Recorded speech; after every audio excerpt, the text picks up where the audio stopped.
Rise and shine. This is your morning Buzzcast for Wednesday, April 23rd. I'm Austin Karp here at the CAA World Congress of Sports in Nashville. I'm joined this morning by my colleagues Joe Lemire, Chris Smith, and Rachel Axon. We're going to break down all of the key happenings from day one. Joe, I want to start with you. World Congress Day 1, what stood out to you? Well, it was a power-packed lineup from start to finish. MLB Commissioner Rob Manfred made some news on stage. He shared that the league will be making an investment in softball at the professional level in the not-too-distant future, talking about how important softball has already been in their youth development programs, making sure that there's equal access to baseball and softball wherever they support youth programming, and talking again, as he has before, about the determining factor of being a fan is often youth participation.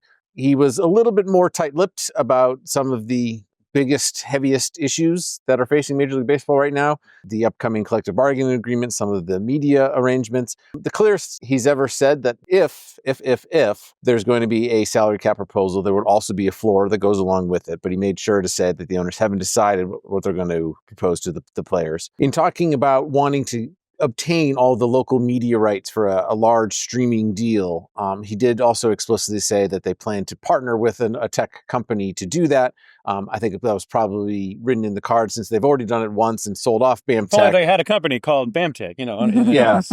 But here was the explicit confirmation of that. Otherwise, I started off by reminding him that in our business, all news is local. He did not bite in talking much about Nashville's prospects for expansion, talking more generally about what the process could look like.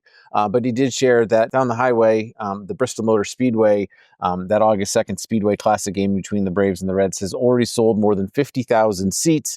And that game is still more than 3 months away. Yeah, Tennessee Governor Bill Lee, who opened up the conference on Tuesday morning, talked about how Nashville is a hidden gem, but no more with big events like that MLB game at Bristol Motor Speedway. Chris Smith, what stood out to you? I was fascinated by the commissioners today. I mean, Greg Sankey, Manfred, Adam Silver, talking about the challenges they're facing, right? For all three of them, right? A lot to celebrate, but also a lot that they need to figure out. I mean, Adam Silver talking about the opportunity in Europe and other international opportunities, getting into detail a little bit of how they're thinking through building a new league there, that it wouldn't be a division of the NBA, that you're going to bring a new equity investment into launching a new league in Europe, and it might look a little bit different from the NBA. It seems like he really wants this internationalization, this globalization of what the NBA is to be part of his legacy. That's what it felt like in that conversation. 100%. And if I can be a little selfish, I'd also throw in, I had the honor of closing out day one yesterday, talking about the TGL. Had Mike McCarley, Rob Zerant from ESPN, Don Cornwell and Alexis Ohanian, two of TGL's investors, talking about what they've learned. Obviously, this is one of the startup leagues, one of many startup leagues that we're seeing out there, but one of the ones that everyone is watching, right? It seems to have a little bit of an edge. They have really rethinking what the sport of golf could look like, both technologically, on broadcast, how the players have bought in and started taking it really seriously. It gave us a little bit of insight into what's to come. So it sounds like Women's League is in the works. Sounds like Alexis Ohanian really looked like he wanted to break some news there, but they're not quite ready. They're not quite there, and I can tell you a little backstage chatter. He is laying it on them heavy. He wants a Women's League and he wants a women's team in LA. And I should also note, they talked a little bit about expansion. And Mike McCarley said they have gone through a very extensive process. They had interest from all over the world. They're going to focus North America. So that is the news that he did share. Wouldn't get into too much on sort of how much money might be in the mix there or how many teams they'll add. He said, at least one to start and see where things go from there. So a lot to be excited about in the golf world right now. Rachel Axon, you were all over the place on Tuesday, moderating sessions, writing up panels, everyone hustling. What are your takeaways from the first day of World Congress? I would say a couple through lines that weren't just confined to one specific panel, but worked their way through several of the discussions. Chris mentioned some of the challenges facing the different commissioners.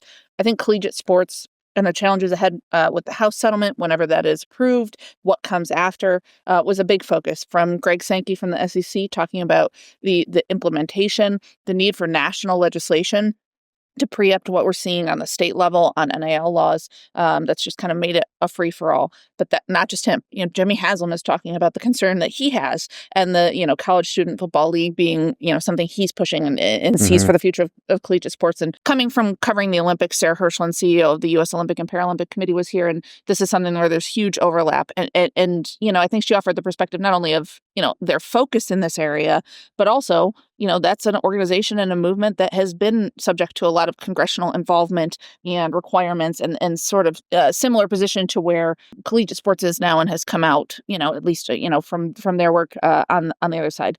The other through line, I would say, and this is a particular focus for me, women's sports was just a part of all these different conversations, right? Bob Iger is obviously talking with Jimmy Pitaro about ESPN and changes there. They're talking about Angel City, right? And controlling ownership that they bought. And it stood out that he said, Angel City and women's soccer, that is a nascent league and sport, and there's just a high ceiling. I spent time talking with Alexis Ohanian, as Chris mentioned, just on the valuations of women's sports and where things are going. Athletes Unlimited, love the investment into softball, right? And I think the connective tissue and where women's sports has excelled in many ways is the storytelling through media, through brands, using that as a way that can set themselves apart and spur kind of that buy-in and the rapid growth we're seeing. And it was not just one. We didn't have a women's sports discussion. It was everywhere. Was weaved in throughout the entire day. Yeah. And it's interesting that you brought up Love and Athletes Unlimited, because that was the first thing I was thinking about when Rob Manfred talked about a softball league. Is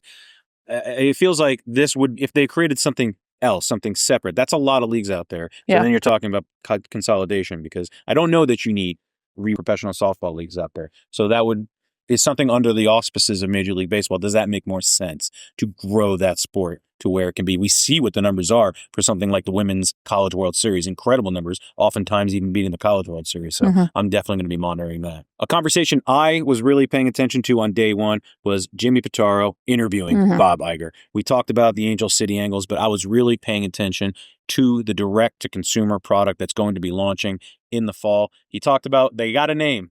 It's not going to be flagship. They've got a price. Okay. They've got a launch date. Wouldn't reveal any of those, but it sounds like they are buttoned up, and that is going to be happening in the fall, likely for football season. The most telling thing about it was Bob Iger saying that this is likely the biggest thing to happen to ESPN since they got a full season of the NFL. That's huge. That's a big statement to the importance of this movement away from that cable ecosystem, which built ESPN from the start, to where they're trying to go to a streaming future. All right, let's wind things down with a look at day two. Today, Wednesday, another great roster of speakers, investors, executives from across the business. Rachel, we'll start with you. What's something you're paying attention to on day two? I think I'm really intrigued, actually, by what the discussion Chris will lead on investment opportunities in sports. Heavy hitters on that panel, David Blitzer, Michael Klein, Doc O'Connor, where they see those opportunities in leagues, in teams. I have particular questions about some of the emerging sports, right? The Athletes Unlimited, the Love, we're seeing this just plethora of new sports properties coming. Where do they see there being a lot of value, opportunity for growth, opportunity for investment? Chris Smith? I'll return the favor. I'm excited for Rachel. I mean, she's got the first panel of the day today and has some very big names on there. Derek Schiller from the Braves, Kirsten Corio from the USTA, Jordan Bazant from Fox Sports, Ian Ayre, home game for him, National Soccer Club president, and Bill Daly, right? Yeah. Last but hardly least there with the NHL. These are organizations that have had some tremendous success in the last year or two. So curious to hear sort of what they've learned and how they're looking ahead to how they continue to build their businesses. Right, when you think through the NHL having players in the Olympics finally, when you think about the Braves, everything they've done with the Battery and how they continue to build that organization. It's just those are some of the ones that I pay close attention to just in my day to day. Right, as I talk to people around the industry. So very excited to see what they have to share with us a little bit later today. Yeah, I wonder if Derek Schiller is just going to be passing out all the money to all the attendees tomorrow with all the cash that the Battery has been printing. That thing is a gold mine. Really credit to him and the entire Braves organization, what they've been able to do there. Joe, day two, what's got your eye? Well, I will be pitching the proverbial ninth inning of the conference and moderating We need a closer, Joe. That's me. The final session, building sports and entertainment platforms. But really the two directions we're going to take this are growing fan bases and building and sustaining tentpole properties. And we've got some great panelists to do so. We've got Steve O'Donnell, the newly promoted president of NASCAR, Noah Garden, the deputy commissioner and chief business officer of Major League Baseball, Todd Goldstein, the chief revenue officer of AEG, and Burke Nihil, the president of the Tennessee Titans, who is, oh, by the way, building a multi-billion-dollar stadium just a few miles from where we sit. So fascinated to sit down with each of them and learn about their strategies moving forward and what they can fill those venues with. Should be a great conversation. I'm going to be continuing to listen to what people are saying about this intersection of politics and the economy, what the future is going to be look like in the coming months and year ahead. We heard a little bit about it on day one. I don't think people are overly concerned. There is some slowdown. You heard like Delaware North, Jamie Oblitz talk about like, yeah, things might be slowing. Mark Marshall from NBC Universal Ad Sales was talking about things were kind of fine. And, these tariffs are really throwing a wrench into things. So I want to see especially some of these financiers, what they have to say about the economy, about the politics, what this administration is doing, and how that's going to be impacting the business of sports as we get into the back half of 2025. Well, that is your SBJ Morning Buzzcast for Wednesday, April 23rd. Thank you to my colleagues, Rachel Axon, Chris Smith, Joe Lemire. We are here at the CAA World Congress of Sports in Nashville. Everybody make good decisions out there. We will talk to you all again tomorrow.